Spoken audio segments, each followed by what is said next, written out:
যারা যুবক, এই সময়টার ইবাদত আল্লাহর কাছে বড় দামি।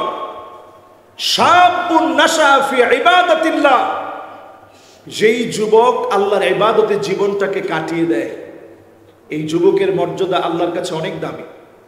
যুবক লিখতে মাত্র 3টি বর্ণ লাগে, কিন্তু এই 3টি বর্ণের শব্দটা এতটা উদ্দীপনা জাগ্রত করে, এতটা শক্তিশালী এক শব্দ। যুবক এটা বলতে যেমন সহজ, একজন যুবক অনেক কিছু পারে।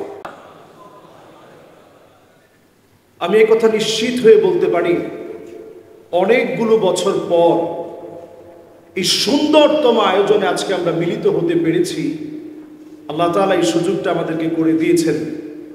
আমরা শুকরগুজারি আদায় করি, সকলে পড়ি কালিমাতুশ শুকর আলহামদুলিল্লাহ। আমাকে বিষয় দেওয়া হয়েছে যুবকদের একমাত্র আদর্শ নবী করিম সাল্লাল্লাহু আলাইহি ওয়াসাল্লাম। নবী করিম সাল্লাল্লাহু আলাইহি সাল্লামের জীবনী নিয়ে আলোচনা করার শুরুতেই নবীজির নামে একটাবার দুরূদ শরীফ পড়তে চাই। সকলে পড়ি মুহাম্মাদুর রাসূলুল্লাহ সাল্লাল্লাহু আলাইহি ওয়াসাল্লাম। এমন এক রাসূলের জীবনী নিয়ে আমরা কথা বলতে চাই, যে রাসূলকে জীবনে কোনোদিন আমি দেখিনি, যে রাসূল তিনিও আমাকে কোনোদিন দেখেনি, কিন্তু আমার যে মায়ার জায়গা, রাসূলের মায়ার জায়গাটা এর চাইতে কত গুণ বেশি ছিল। রাসূল করিম সাল্লাল্লাহু আলাইহি ওয়াসাল্লাম বলতেন, ওয়াদিত্তু লাউ রাআইনা ইখওয়ানানা, আমার খুব মনে চায় যদি আমার ভাইগুলাকে আমি দেখতে পেতাম। সাহাবায়ে কেরাম প্রশ্ন করলেন, ইয়া রাসূলুল্লাহ আলাসনা ইখওয়ানুক, আমরা কি আপনার ভাই নই? যেই সাহাবায়ে কেরাম নবীজির জন্য জীবন দিতে পারে, যেই সাহাবায়ে কেরাম নবীজির জন্য জীবনটাকে বিলিয়ে দিতে পারে,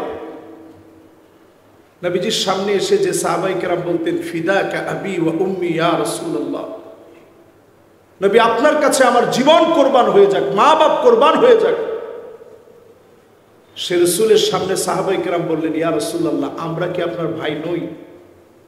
আল্লাহর নবী বললেন, না, তোমরা আমার ভাই না, বাল আনতুম আসহাবি, তোমরা তো কেবলমাত্র আমার সাহাবী।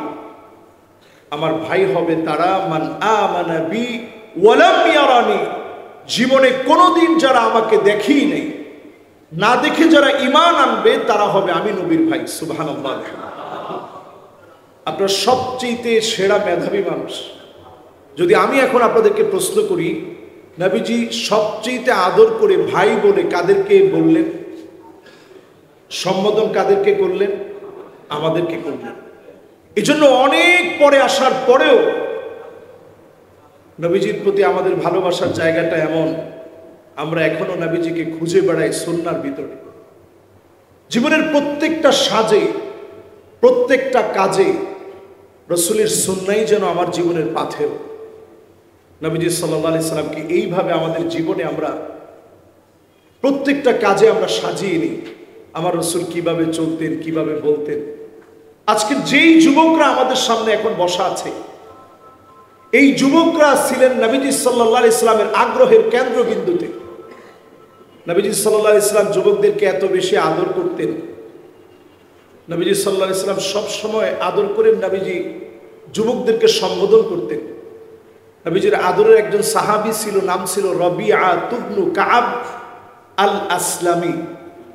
মাত্র 11 বছর বয়স ছিল সাহাবী। আমাদের এখানে 11 বছর বয়স একজন আমরা নেই, সবাই আলহামদুলিল্লাহ আমরা 11-র চাইতে তো আলহামদুলিল্লাহ বেশি। কারো হয়তো 22 বছর, কারো 24, কারো 25, কারো 26, কারো 27। আর আমার স্যারেরা যারা আছেন তারা আলহামদুলিল্লাহ আমাদের প্রবীণ। 11 বছরের একজন সাহাবী, নাম ছিল রবিআ, যার ঘর বাড়ি কিছুই ছিল না, আহলে সুফার অধিবাসী ছিলেন।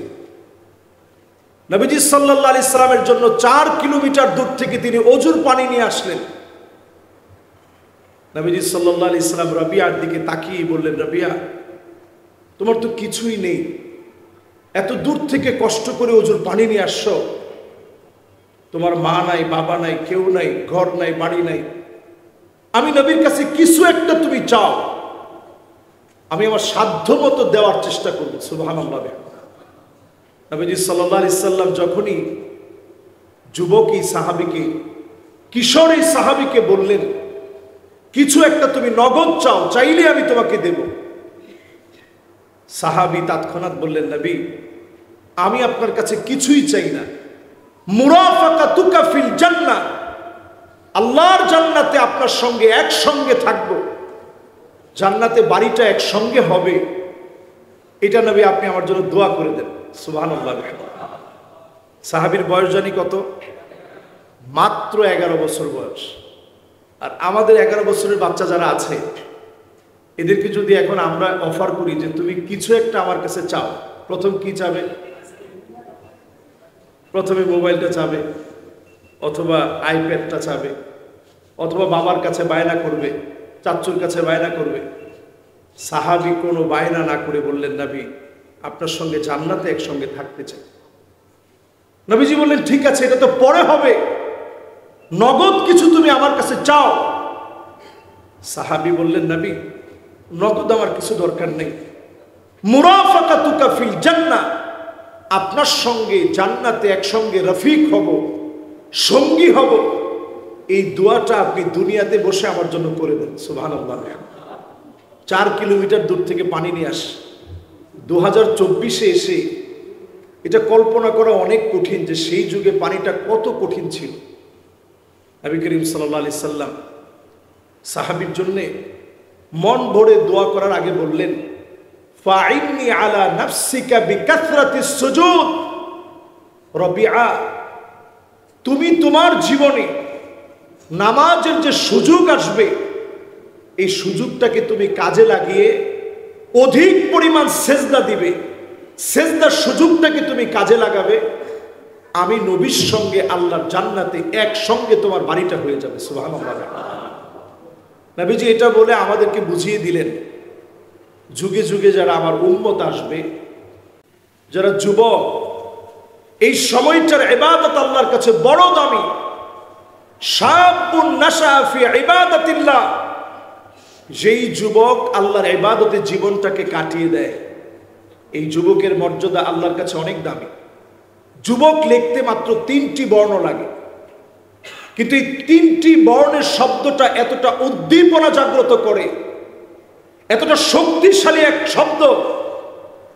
যুবক এটা বলতে যেমন সহজ, একজন যুবক অনেক কিছু পারে। যুগ জমানা পাল্টে দিতে চাই না অনেক জন, যুবকেরাই আনবে জাতির জাগরণ। এই জাতির জাগরণ যুবকরা একবার আনেনি। সেই বদরের প্রান্তে যদি আপনি লক্ষ্য করেন, মুআজ এবং মুআউবিদ রাদিয়াল্লাহু তাআলা আনহুমা এত ছোট ছিলেন, পা উঁচু করে করে নবীজিকে দেখালেন, নবী, আমাদের বয়স হয়েছে, আপনি আমাদেরকে একটু নিয়ে চলেন।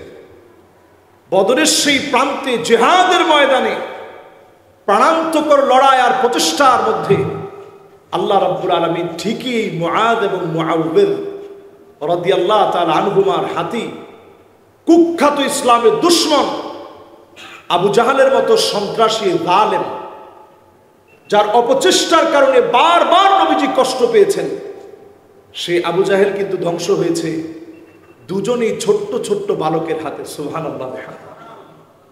যুবকরা যুগে যুগে ইসলামের বিজয়ের জন্য কাজ করেছে। আমরা একজন সাহাবীর জীবনী আপনাদেরকে শোনাতে চাই, একজন দুজন না, যুবকদের জীবনীটা আপনি যখনই পড়বেন আপনি অবাক হবেন। আরকাম ইবনে আবিল আরকাম রাদিয়াল্লাহু তাআলা আনহু, যিনি ইসলাম গ্রহণ করেছিলেন মাত্র 16 বছর বয়সে।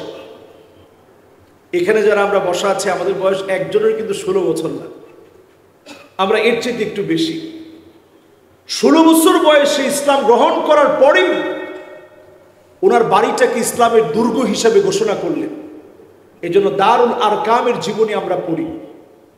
ইসলাম শিক্ষার সর্বপ্রথম শিক্ষাগার হিসাবে যেই মাদ্রাসা পরিচিত, শিক্ষা প্রতিষ্ঠানটি পরিচিত, সেটা হচ্ছে দারুল আরকাম। এই দারুল আরকাম আরকাম ইবনে আবিল আরকাম রাদিয়াল্লাহু তাআলা আনহুর ঘরের মধ্যে প্রতিষ্ঠিত হয়েছে। 16 বছর বয়সে যিনি ইসলামের দিকে এসেছিলেন, আওয়াইল মিনাস সাহাবা, যে সমস্ত সাহাবাই কেরাম প্রথম যুগে ইসলাম গ্রহণ করেছেন, অল্প কয়েকজনের ভিতরে 12 নম্বর সিরিয়ালে ছিলেন উনি, আরকাম ইবনে আবিল আরকাম রাদিয়াল্লাহু তাআলা আনহু। তিনি একজন যুবক ছিলেন। যুবকদেরকে নবীজি সাল্লাল্লাহু আলাইহি সাল্লাম খুব বেশি আদর করতেন, ভালোবাসতেন। নবীজি সাল্লাল্লাহু আলাইহি সাল্লাম যুবকদেরকে নিয়ে সবচেয়ে বেশি আগ্রহী থাকতেন। নবীজির সাহাবায়ে কেরামের একটা বিশাল টিম ছিল, এর মধ্যে যুবকরা ছিল প্রাণবন্ত। নবীজি কখন কি বলবেন সেটা লুফে নিতেন যুবকেরা। হাদিসের মধ্যে আসছে, আল হিকমাতু দাল্লাতুল মুমিন ফামান ওয়াজাদাহা ফাহুয়া হাক্কু বিহা। জ্ঞান হচ্ছে মুমিনদের হারানো সম্পদ। যেখান থেকে মুমিন জ্ঞান পাবে সঙ্গে সঙ্গে সেটা লুফে নেবে। সাহাবায়ে কেরামের মধ্যে যারা ইয়ং ছিলেন তারা সব সময় খেয়াল রাখতেন নবীজি কখন কি বলল, সেটাকে তারা লুফে নিতেন, নোট করে নিতেন। নবীজির আগ্রহের কেন্দ্রবিন্দুতে ছিল যুবকেরা। সাহাবায়ে কেরাম রিদওয়ানুল্লাহি আলাইহিম আজমাইনদের মধ্যে ইবনে মাসউদ রাদিয়াল্লাহু তাআলা আনহুর কথা, আব্দুল্লাহ ইবনে মাসউদ রাদিয়াল্লাহু তাআলা আনহুর কথা আমরা প্রায় সবাই জানি। আমরা জানি না? জানি। যুবক একজন সাহাবী ছিলেন। রাসূল কেমন আদর করতেন যুবকদেরকে দেখেন। নবীজি নিজে ডেকে আব্দুল্লাহ বিন মাসউদ রাদিয়াল্লাহু তাআলা আনহুকে বলছেন, ইবনে মাসউদ, আজকে তুমি একটু পড়ো, তোমার পড়াটা শুনতে আমার বড় মনে চাচ্ছে। তো স্বাভাবিক, এখানে কিন্তু আমার অনেক বড় ভাইয়েরা আছেন, বিশেষ করে ডক্টর মুস্তাফিজুর রহমান সাহেব, তিনি আমার কিন্তু অত্যন্ত কাছের বড় ভাই। স্বাভাবিক উনি বসাতে আমি কথা বলতে, ডক্টর মুস্তাফিজ স্যার এখানে বসা আছেন, আরও তো অনেক সম্মানিত ডক্টররা বসা আছেন, তো ওনাদের সামনে কথা বলতে স্বাভাবিক আমারই ইতস্ততা বোধ হচ্ছে। ওনাদের মতো জ্ঞানী গুণী মানুষের সামনে আমি কেমন করে কথা বলি। আর নবী করিম সাল্লাল্লাহু আলাইহি ওয়াসাল্লামের সামনে তেলাওয়াত করবে, বিষয়টা সহজ না কঠিন?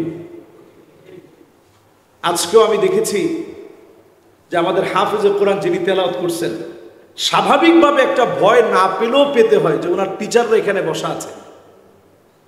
তো তিনি খুব সহজভাবেই বললেন,